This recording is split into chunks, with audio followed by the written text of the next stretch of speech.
Nah, kita lihat di samping huruf mim itu termasuk kepada salah satu huruf idgham bi gunnah.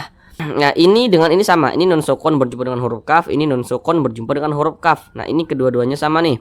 Perhatikan di samping huruf kaf termasuk kepada salah satu huruf ikhfa hakiki ab'ad.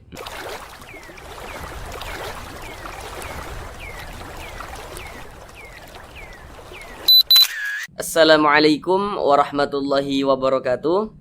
Semoga saudara semuanya senantiasa dalam keadaan sehat, dipermudah segala urusannya, dikabulkan segala hajatnya, dan senantiasa dilancarkan rezekinya oleh Allah Subhanahu wa ta'ala.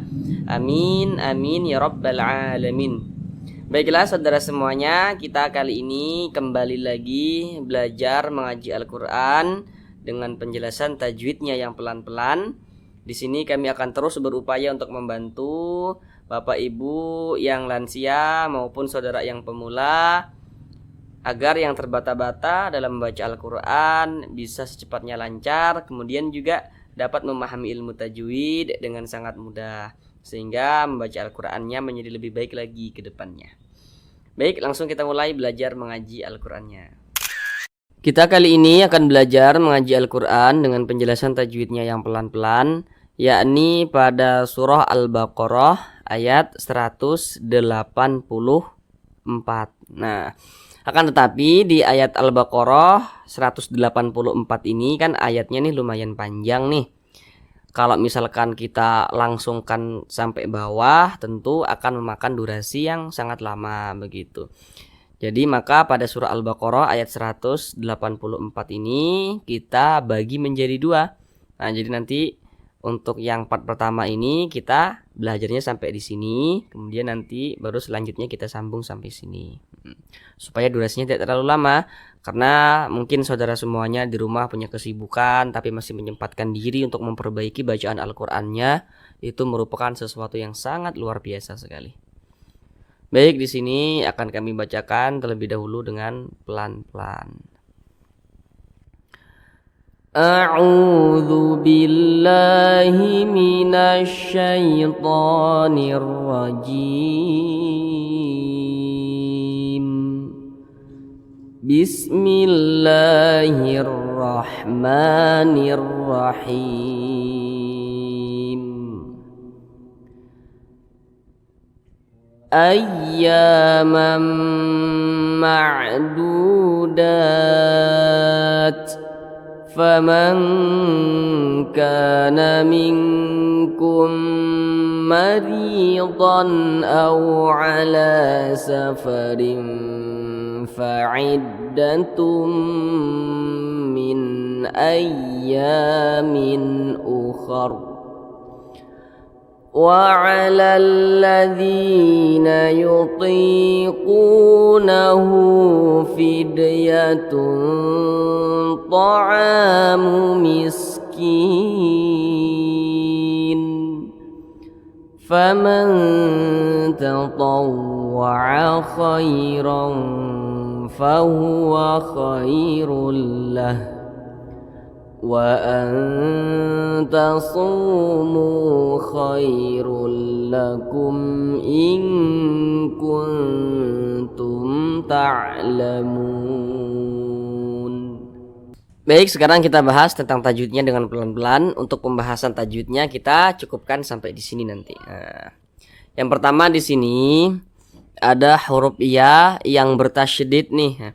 Jadi kalau kita membaca Al-Quran, apabila ada huruf ya bertasydid, di belakang huruf ya ada huruf yang memiliki tanda baca fathah atau kasroh atau dhammah, maka huruf ya tersebut dinaber begitu. Naber itu adalah penekanan pada huruf-huruf tertentu sehingga intonasinya itu sedikit lebih tinggi dibanding huruf-huruf di sampingnya.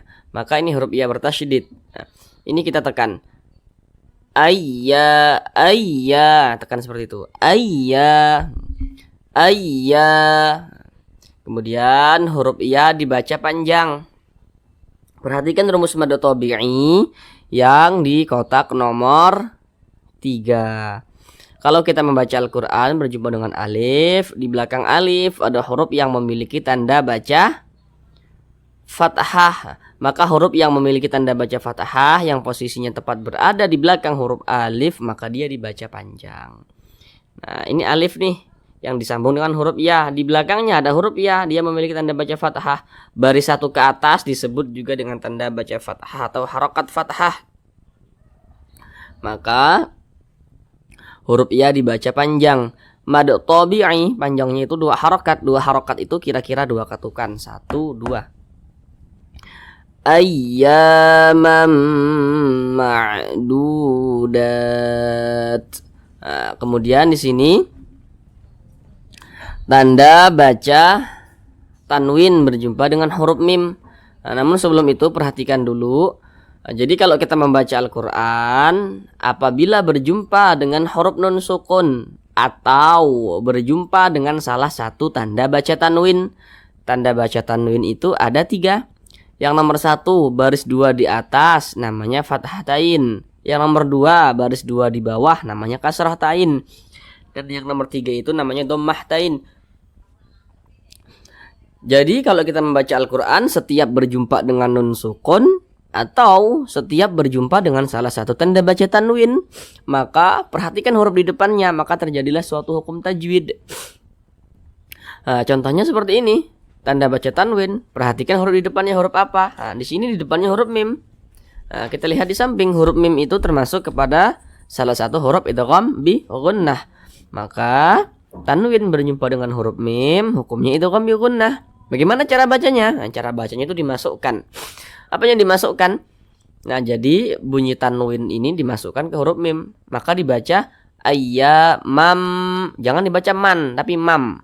Masuk ke huruf mim. Mam ma'dudat. Nah, kemudian didengungkan. Nah, didengungkan itu suaranya itu kita tahan, kita panjangkan sejenak. Nah, ayyamam. Nah, kita panjangkan. Mam ma'dudat. Nah, kemudian du dibaca panjang. Perhatikan rumus mad tabi'i yang di tengah, yang di kotak nomor 2. Kalau membaca Al-Quran berjumpa dengan huruf waw sukun, di belakang huruf waw sukun ada huruf yang memiliki tanda baca dhammah. Maka huruf yang memiliki tanda baca dhammah yang posisinya tepat berada di belakang huruf waw sukun dibaca panjang. Ini huruf waw tanda sukun nih. Di belakangnya ada huruf yang memiliki tanda baca dhammah, maka huruf yang memiliki tanda baca dhammah ini yang posisinya tepat berada di belakang huruf waw sukun dibaca panjang. Mad tabi'i panjangnya 2 harokat atau kira-kira 2 ketukan. 1, 2. Ayyamam ma'dudat. Nah, kemudian dat ini mad arid lisukun. Nah, namun sebelum itu perhatikan terlebih dahulu tanda mad atau tanda panjang yang di nomor 4. Nah, kalau kita membaca Al-Quran, setiap berjumpa dengan alif kecil yang berdiri di atas suatu huruf, maka huruf tersebut dibaca panjang. Ini dal, di atasnya ada alif kecil nih yang berdiri nih. Nah, maka huruf dal ini dibaca panjang. Pada awalnya namanya mad tabi'i. Kemudian mad tabi'inya itu berjumpa dengan huruf yang kita sukunkan atau yang kita matikan. Nah, maka namanya berubah menjadi mad arid lisukun. Panjangnya boleh 2 harokat, boleh 4 harokat hingga 6 harokat. Boleh kira-kira 2 ketukan, 1, 2, boleh kira-kira 4 ketukan hingga 6 ketukan. Yang terpenting konsisten dalam sekali bacaan seperti itu. Mana huruf yang kita sukunkan, yakni huruf ta. Ini kan kita baca dat. Nah, jangan dibaca datin. Kalau kita berwakaf di huruf ta, ya berwakaf ya, berhenti atau memutus bacaan tepat di huruf ta, maka huruf ta harus kita matikan, harus kita sukunkan. Nah, jadi kalau kita membaca Al-Quran, apabila kita berwakaf atau berhenti tepat di huruf yang tidak dibaca panjang, maka huruf tersebut harus kita matikan, harus kita sukunkan. Ini kita membaca Al-Quran tepat berwakaf di huruf ta. Huruf ta tidak dibaca panjang, makanya kita sukunkan atau kita matikan begitu. Nah, kemudian di sini kan ma'dudat, dat. Nah, huruf ta ini huruf ta'nis, apabila dia sukun ya, maka ada desisan yang keluar daripada mulut kita, dat gitu. Jadi huruf ta ini salah satu huruf yang memiliki sifat hams. Nah, jadi ketika kita mengucapkannya, maka ada aliran udara yang mengiringinya gitu. Dat begitu. Dat, aliran udara atau aliran nafas yang mengiringinya ketika kita mengucapkannya. Kalau misalkan huruf ta ini dia sukun, dat begitu. Seperti desisan ular, dat seperti itu. Kemudian di sini ada tanda waqaf, qaf dengan lam, yang bermakna al-waqfu aula. Jadi kalau kita berjumpa dengan tanda waqaf seperti ini, bermakna berwaqaf itu lebih utama. Jadi memutus bacaan di sini, berwaqaf di sini ya, atau berhenti di sini, itu lebih utama daripada kita langsungkan begitu. Akan tetapi misalkan kita tidak berhenti di sini, ya, kita langsungkan bacanya. Ayyamam ma'dudatin faman, kita lanjutkan gitu kan. Apakah boleh? Boleh, akan tetapi berwaqaf lebih utama. Maka kalau misalkan berjumpa tanda waqaf seperti ini, maka disarankan untuk berwaqaf begitu. Kemudian di sini nun sukun berjumpa dengan huruf kaf. Tadi di awal sudah kami ingatkan, setiap berjumpa dengan huruf nun sukun, perhatikan huruf di depannya, terjadilah hukum tajwid. Nah, ini dengan ini sama. Ini nun sukun berjumpa dengan huruf kaf, ini nun sukun berjumpa dengan huruf kaf. Nah, ini kedua-duanya sama nih. Perhatikan di samping huruf kaf termasuk kepada salah satu huruf ikhfa hakiki ab'ad. Nah, maka nun sukun berjumpa dengan huruf kaf, hukumnya adalah ikhfa hakiki ab'ad. Kenapa disebut ab'ad? Ya, karena makharijul huruf nun dengan huruf kaf ini dia berjauhan, itu jauh. Nah, maka disebut ab'ad begitu. Jadi cara bacanya itu disamarkan kemudian didengungkan. Karena dia ab'ad, maka kadar dengungnya itu dia lebih tinggi, maka lebih condong berbunyi eng. Famang kana minkum. Kemudian didengungkan. Suaranya itu kita tahan, kita panjangkan sebentar. Famang kana minkum. Nah, ini sama juga dengan ini, sama nih. Nah, kemudian di sini mim sukun berjumpa dengan huruf mim. Nah, perhatikan di samping hukum mim sukun itu ada 3. Nah, sekarang perhatikan yang huruf mim berjumpa dengan huruf mim itu. Ini huruf mim. Jadi kalau kita membaca Al-Quran, apabila berjumpa dengan huruf mim sukun, di depannya ada huruf mim seperti ini, maka hukumnya adalah idgham mimi. Nah, maka cara bacanya itu didengungkan. Nah, kita tahan sejenak, kita panjangkan sejenak. Minkum, nah seperti itu. Minkum maridon. Nah, kemudian di sini huruf ra memiliki tanda baca kasrah, maka huruf ra ini dibaca tipis, dibaca tarkik. Mari tipis, maridon. Kemudian ri dibaca panjang. Perhatikan rumus mad tabi'i yang di kotak nomor 1. Kalau membaca Al-Quran berjumpa dengan huruf ya sukun, di belakang huruf ya sukun ada huruf yang memiliki tanda baca kasrah, maka huruf tersebut dibaca panjang. Baris 1 ke bawah ini disebut juga dengan tanda baca kasrah. Ini huruf ya sukun, di belakangnya ada huruf yang memiliki tanda baca kasrah. Nah, maka huruf yang memiliki tanda baca kasrah yang posisinya berada di belakang huruf ya sukun dibaca panjang. Mad tabi'i, panjangnya 2 harakat atau kira-kira 2 ketukan. Maridon.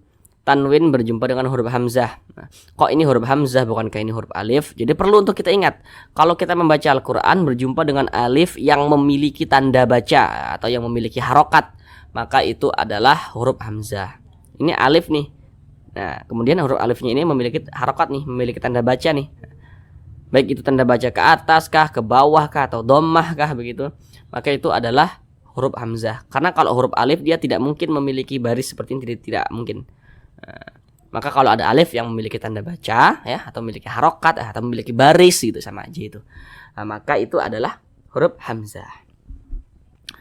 Tanwin berjumpa dengan huruf hamzah. Perhatikan di samping huruf hamzah termasuk kepada huruf izhar halqi. Maka tanwin berjumpa dengan hamzah hukumnya adalah izhar halqi. Nah, maka dibaca jelas, nah, tidak berdengung. Nah, jadi dibaca pendek saja. Maridon, seperti pendek. Maridon au ala. Kemudian di sini ada huruf waw sukun. sebelumnya berbaris fathah, maka ini adalah huruf lin. Nah, jadi kalau ada huruf waw sukun yang sebelumnya hurufnya memiliki tanda baca fathah, maka huruf waw sukunnya ini adalah huruf lin begitu. Maka cara bacanya itu dilunakkan, mudah saja. Au gitu. Au ala, la dibaca panjang. Perhatikan tanda mad atau tanda panjang yang di nomor 4. Kalau membaca Al-Qur'an berjumpa dengan alif kecil yang berdiri di atas suatu huruf, maka huruf tersebut dibaca panjang. Ini lam, di atasnya ada alif kecil. Nah, maka lamnya ini dibaca panjang. Mad tabi'i panjangnya 2 harokat atau kira-kira 2 ketukan. Ala safarim. Nah, kemudian yang pertama huruf ra-nya ini dibaca tipis. Nah, karena dia memiliki baris ke bawah nih. Kemudian ini tanwin berjumpa dengan huruf fa. Nah, kita perhatikan di depannya ini huruf apa gitu kan. Huruf fa ini huruf apa, kita perhatikan, kita lihat di samping. Huruf fa termasuk kepada huruf ikhfa hakiki ausat. Nah, maka cara bacanya itu disamarkan kemudian juga didengungkan. Karena dia ini ausat ya. Jadi cara menyamarkannya itu dan cara mendengungkannya itu dia seimbang. Jadi antara samar dan dengungnya itu seimbang. Safarim seperti itu. Safarim fa'iddatum. Nah, kemudian tanwin berjumpa dengan huruf mim. Perhatikan di samping huruf mim termasuk kepada huruf termasuk kepada huruf idgham bi gunnah. Tanwin berjumpa dengan huruf mim, hukumnya idgham bi gunnah. Cara bacanya dimasukkan, apa ini dimasukkan? Bunyi tanwin dimasukkan ke huruf mim. Jadi dibaca tum, jangan dibaca tun tapi tum. Fa'iddatum, didengungkan. Fa'iddatum min. Nun sukun berjumpa dengan huruf hamzah. Kita lihat di samping, huruf hamzah termasuk kepada salah satu huruf izhar halqi. Maka ini hukumnya izhar halqi dibaca jelas tidak berdengung. Min ayya, di sini ada bacaan naber, huruf ya bertasydid, sebelumnya memiliki tanda baca fathah. Tadi sudah kami jelaskan dengan detail di sini. Kali naber ayya seperti itu. Ya dibaca panjang. Perhatikan rumus mad tabi'i yang di kotak nomor 3. Kalau membaca Al-Qur'an berjumpa dengan alif, di belakang alif ada huruf yang memiliki tanda baca fathah, maka huruf tersebut dibaca panjang. Ini alif, di belakangnya ada huruf ya memiliki tanda baca fathah, maka ya dibaca panjang. Mad tabi'i panjangnya 2 harakat atau kira-kira 2 ketukan. Ayyamin ukhar. Kemudian di sini tanwin berjumpa dengan huruf hamzah. Perhatikan di samping huruf hamzah termasuk kepada huruf izhar halqi. Maka hukumnya izhar halqi dibaca jelas tidak berdengung, jangan dipanjangkan, pendek saja. Ayyamin ukhar, seperti itu. Kemudian kalau berwaqaf kita baca ukhar, jangan ukhara, ukhar begitu. Kenapa huruf ra dimatikan? Nah, jadi kalau kita membaca Al-Qur'an apabila berwaqaf ya atau berhenti tepat di huruf yang tidak dibaca panjang, maka huruf tersebut harus disukunkan, harus dimatikan. Ini kita membaca Al-Qur'an, kemudian kita berhenti tepat di huruf ra. Huruf ra tidak dibaca panjang. Nah, makanya kita sukunkan atau kita matikan begitu. Kemudian huruf ra ini dibaca tebal karena di belakangnya ini hurufnya memiliki tanda baca fathah begitu. Ini kan huruf ra tadi jadi sukun. Kalau huruf ra sukun apabila di belakangnya memiliki tanda baca fathah, maka huruf ra-nya itu dibaca tebal begitu, dibaca tafkhim. Nah, ini tanda waqaf tadi sudah kami jelaskan dengan detail di sini. Nah, jadi untuk yang kali ini pembahasannya kita cukupkan sampai di sini. Baru nanti kita sambung sampai ke bawahnya lagi. Sekarang kita ulangi bersama-sama sekali lagi. Bismillahirrahmanirrahim. Ayyaman ma'dudat. Faman kana minkum maridan aw ala safarin fa'iddatum min ayyamin ukhar. وعلى الذين يطيقونه فدية طعام مسكين فمن تطوع خيرا فهو خير له وأن تصوموا خير لكم إن كنتم تعلمون صدق الله العظيم.